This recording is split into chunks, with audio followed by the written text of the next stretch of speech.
ದೊಡ್ಡ ದೊಡ್ಡ ಹುದ್ದೆಗೆ ಏರಿಸ್ತಕ್ಕಂಥದ್ದು, ಅವ್ರಿಗೆ ಒಳ್ಳೊಳ್ಳೆ ಕಟ್ಟಡಗಳನ್ನ ಕಟ್ಟೋದು, ಜಮೀನ್ ಮಾಡೋದು, ಕಾರ್ಖಾನೆ ಮಾಡೋದು, ಇದು ಅವ್ರಿಗೆ ಕೊಟ್ಟಿರ್ತಕ್ಕಂಥದ್ದ. 5 ವರ್ಷ ಅಧಿಕಾರ ಕೊಟ್ಟದ್ದು ಅವ್ರಿಗೆ. ನಾವು ನಮ್ಮ ಗುಲಾಮ್ರಾಗಿ ಕೆಲಸ ಮಾಡು, ನಮ್ಮ ಸೇವಕನ ಕೆಲಸ ಮಾಡು ಅಂತ ನಮ್ಗಿರ್ತಕ್ಕಂಥದ್ದೇನು, ನಮ್ಮ ಸೇವೆ ಮಾಡ್ತಕ್ಕಂಥವ್ರನ್ನ ನಾವು ಹೋಗೋದು ಕೇಳ್ತಕ್ಕಂಥ ಪರಿಸ್ಥಿತಿ ಬರ್ತಾ ಇದೆ.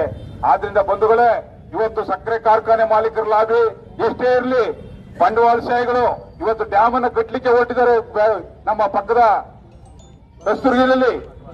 ಆದ್ರೆ ಆ ಡ್ಯಾಮ್ಗೆ ಎಷ್ಟು ಪರಿಹಾರ ಘೋಷಣೆ ಮಾಡಬೇಕು ಅಂತಕ್ಕಂಥದ್ದು ಇನ್ನೂ ಘೋಷಣೆ ಮಾಡಿಲ್ಲ. ಯಾಕೆ ಘೋಷಣೆ ಮಾಡ್ಲಿಕ್ಕೆ ಆಗಲ್ವ ನಿಮ್ಗೆ? ಅದಕ್ಕೆ ಬೇಕಾದಂತ ಮೂಲ ಸೌಕರ್ಯಗಳು ಕೊಡ್ತಕ್ಕಂಥದ್ದಾಗಲ್ವಾ? ಇವತ್ತು ಹೇಳ್ತಾ ಇದ್ದೀವಿ, ರೈತನ ಜಮೀನನ್ನ 1 ಇಂಚಿನ ಮುಟ್ಟಿದ್ರು ಕೂಡ ನಿಮ್ಮನ್ನ ಅದೇ ಜಾಗದಿಂದ ವಾಪಸ್ ಕಳಲಿಕ್ಕೆ ನಾವು ಬಿಡೋದಿಲ್ಲ. ಏನಿವತ್ತು ರೈತ ಡಿಮ್ಯಾಂಡ್ ಮಾಡಿದಾನೆ, ಆ ರೈತನ ಡಿಮ್ಯಾಂಡ್ ನ ಪರಿಹಾರವನ್ನು ಕೊಡಲಿಲ್ಲ ಅಂತ ಹೇಳಿದ್ರೆ ನಾವು ಯಾವುದೇ ಕಾರಣಕ್ಕೂ ನಿಮ್ಮನ್ನು ಬಿಡಲ್ಲ.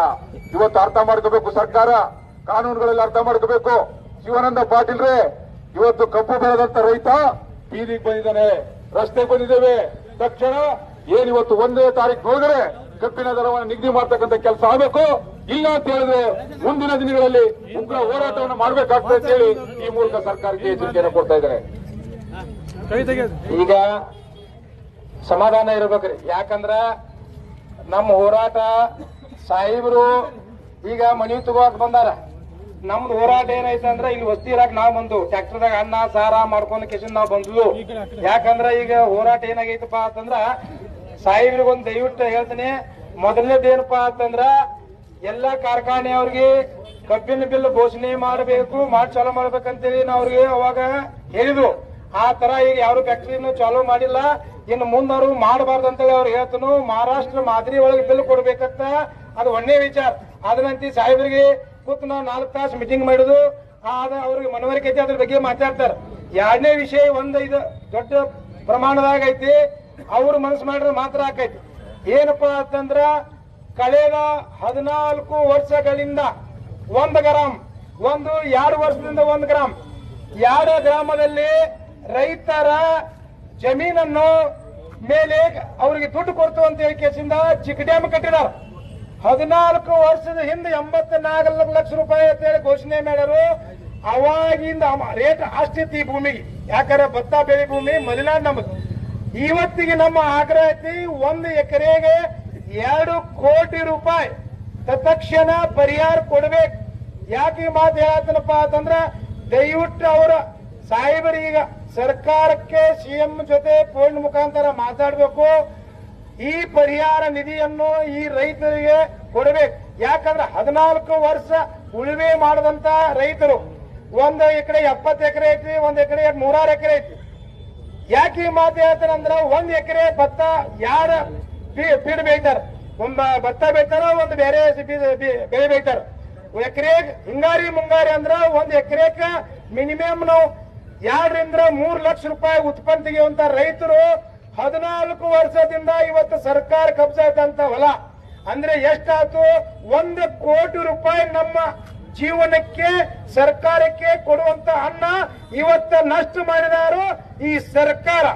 ದಯವಿಟ್ಟು ತತ್ಕ್ಷಣ ಇವತ್ತನೇ ನಮ್ಮ ಮಾನ್ಯ ಜಿಲ್ಲಾಧಿಕಾರಿ ಅವರು ಸಿಎಂ ಜೊತೆ ಮಾತನಾಡಿ ಇವತ್ತು ಎಷ್ಟು ದಿವಸನಾಗ ನೀವು ಪರಿಹಾರ ಕೊಡ್ತೀರಿ ಅನ್ನುವಂಥದ್ದು ನಾವು ಹೇಳ್ಬೇಕು.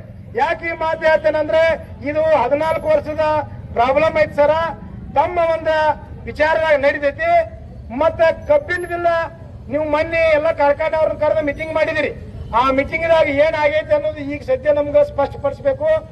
ಯಾಕೆ ಈ ಮಾತು ಹೇಳ್ತಂದ್ರ ಕಬ್ಬಿನ ಕಾರ್ಖಾನೆ ಅವರು ಮೀನಾಮೇಷಿ ತೋರಿಸ್ತಾ ಇದ್ದಾರೆ, ರೈತರ ಮೇಲೆ ಚೆಲ್ಲಾಟ ಮಾಡ್ತಾ ಇದ್ದಾರ.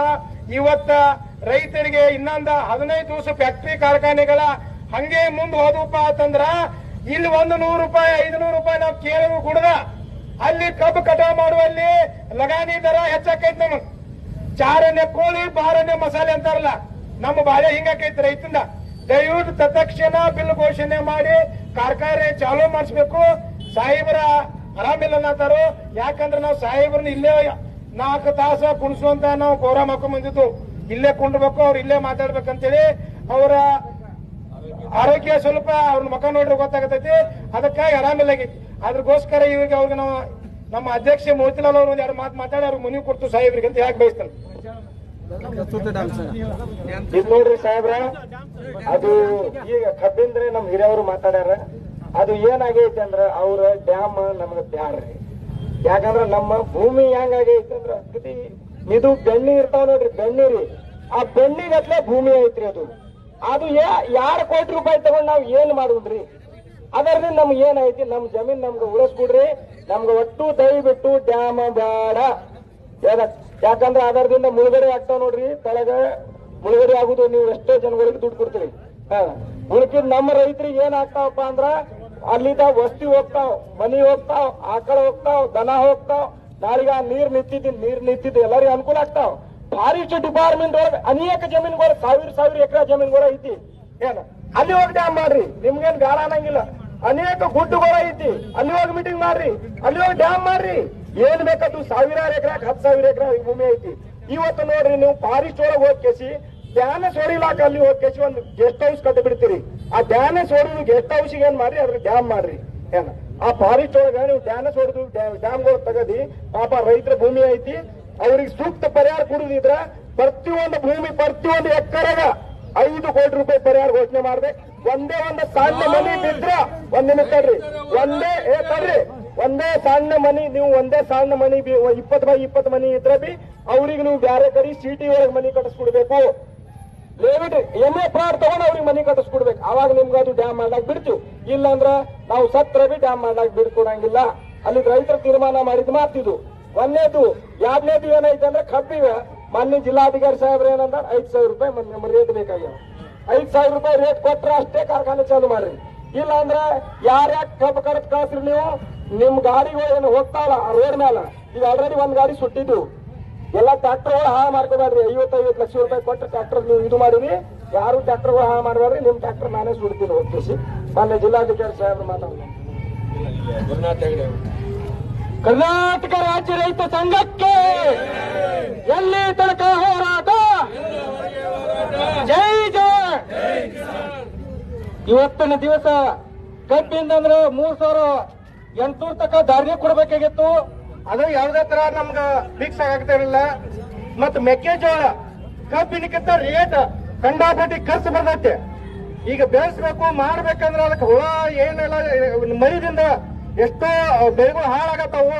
ಅದಕ್ಕೆ ಪ್ರತಿ ತಾಲೂಕಕ್ಕ APMC ಕೇಂದ್ರ ತೆರವುಗೊಳಿಸ್ಬೇಕ. ತಹಸೀಲ್ದಾರ್ ಮುಖಾಂತರ ಮೆಕ್ಕೆಜೋಳ ಖರೀದಿ ಒಂದು ಕ್ವಿಂಟಾಲ್కి ಇಲ್ಲ ಅಂದ್ರೆ 2,500 ರೂಪಾಯಿ ನಿಗದಿ ಧಾರಣೆ ಆಗ್ಬೇಕು. ಈಗ 2,500 ರೂಪಾಯಿ ಧಾರಣೆ ಇರೋದಕ್ಕಾಗಿ 1,800-1,500 ರೂಪಾಯಿ ಧಾರಣೆ ಆಗೈತೆ. ಇವತ್ತು ಸುಖಿಯಾಗಿ ರೇಟ್ ಆಗೈತಿ. ಯಾವುದೇ ತರ ರೈತರಿಗೆ ಅನುಕೂಲ ಆಗ್ಬೇಕಾದ್ರೆ ನಮ್ಮ ಬೆಳೆಗೆ ರೇಟ್ ಫಿಕ್ಸ್ ಆಗ್ಬೇಕ. ಆದ್ರೆ ರೇಟ್ ಫಿಕ್ಸ್ ಆಗ್ಬೇಕಾದ್ರೆ ನಾವೆಲ್ಲ ಒಗ್ಗಟ್ಟು ಆಗ್ಬೇಕ. ಅದಕ್ಕಾಗಿ ನಾವು DC ಸಾಹೇಬ್ರಿಗೆ ಒಂದೊಂದ್ ಟೈಮ್ ಮತ್ತು ಮೆಕ್ಕೆಜೋಳದ ಬಿ ಅದನ್ನ ರೇಟ್ ಫಿಕ್ಸ್ ಮಾಡಬೇಕು. ತಹಸೀಲ್ದಾರ್ ಖರೀದಿ ಕೇಂದ್ರಗಳನ್ನು ಪ್ರತಿ ತಾಲೂಕಕ್ಕೆ 4-5 ಗಂಟೆ ಕೇಂದ್ರಗಳನ್ನು ತೆಗಿಬೇಕಂತ ನಾವು ಒತ್ತಾಯ್ತಿ. ರೈತರ ಹೋರಾಟಕ್ಕೆ ಮಾನ್ಯ ಜಿಲ್ಲಾಧಿಕಾರಿಗಳು ಮನವಿಯನ್ನು ಸ್ವೀಕರಿಸಿ ಈ ಒಂದು ಹೋರಾಟದ ಕುರಿತು ವಿಚಾರವನ್ನು ತಿಳಿಸಬೇಕಂತ ಕೇಳ್ಕೊತಾ ಇದ್ದೀನಿ. ಎಲ್ಲರಿಗೂ ನಮಸ್ಕಾರ. ಮೊನ್ನೆ ಎಲ್ಲ ನಮ್ಮ ರೈತ ಮುಖಂಡರ ಜೊತೆ ಸಕ್ಕರೆ ಕಾರ್ಖಾನೆಗಳ ಯಜಮಾನರ ಜೊತೆ ನಾವೊಂದು ಸಭೆಯನ್ನು ಮಾಡಿದ್ದೀವಿ. ಅದರಲ್ಲಿ ಸುದೀರ್ಘವಾಗಿ ಸರಿಸುಮಾರು 6 ತಾಸು ಚರ್ಚೆ ಮಾಡಿದ್ದೀವಿ. ಈ ವರ್ಷ ದರ ಏರಿಕೆ ಆಗ್ಬೇಕಂತ ಹೇಳಿ ನಾವು ಎಲ್ಲ ರೈತ ಸಂಘಟನೆಗಳ ಮುಖಂಡರ ಜೊತೆ ಆ ದಿವಸ ನಾವು ಚರ್ಚೆ ಮಾಡಿದ್ದೀವಿ. ಅದಾದ ನಂತರ ಸ್ವಲ್ಪ ನನಗೆ ಆರಾಮ ಇರ್ಲಿಲ್ಲ. ನಾಳೆ ಒಂದು ಮೀಟಿಂಗ್ ಮಾಡ್ತೀನಿ. ಎಲ್ಲರೂ ಗಣೇಶ್ ಅವರಿರ್ಬೋದು, ಮತ್ತೆ ಚವಾನ್ ಇರ್ಬೋದು, ಹೆಗ್ಡೇರ್ ಅವರಿರ್ಬೋದು, ಎಲ್ಲರೂ ಬನ್ನಿ. ಭಾಗ್ಯರಾಜ್ ಮೈಸೂರಿಂದ ನೀವು ಬಿಡ್ರಿ ಇರ್ಬೋದು, ಸುರೇಶ್ ಇರ್ಬೋದು, ಎಲ್ಲರೂ ನಾಳೆ ಕರ್ತೀನಿ. ಗೌಡ್ರು ಬರ್ತಾರೆ. ಎಲ್ಲರನ್ನು ನಾಳೆ ಕರೆದು ಬಿಟ್ಟು ಅದನ್ನು ಹೊರತುಪಡಿಸಿ ಯಾವ ಇದು ಚೆಕ್ ಡ್ಯಾಮ್ದು ಬಸೂರ್ತ ಚೆಕ್ ಡ್ಯಾಮ್ ಬಗ್ಗೆ ಪ್ರಸ್ತಾಪ ಮಾಡಿದ್ದಾರೆ. ये देखो जो चेक डैम का मामला है वो मुझे पता नहीं है अभी. सुनो मेरी बात, डीसी होके बोल रहा हूँ, सुनो मेरी बात. कल मैं जो भी बसुरता के लोग हैं सुनो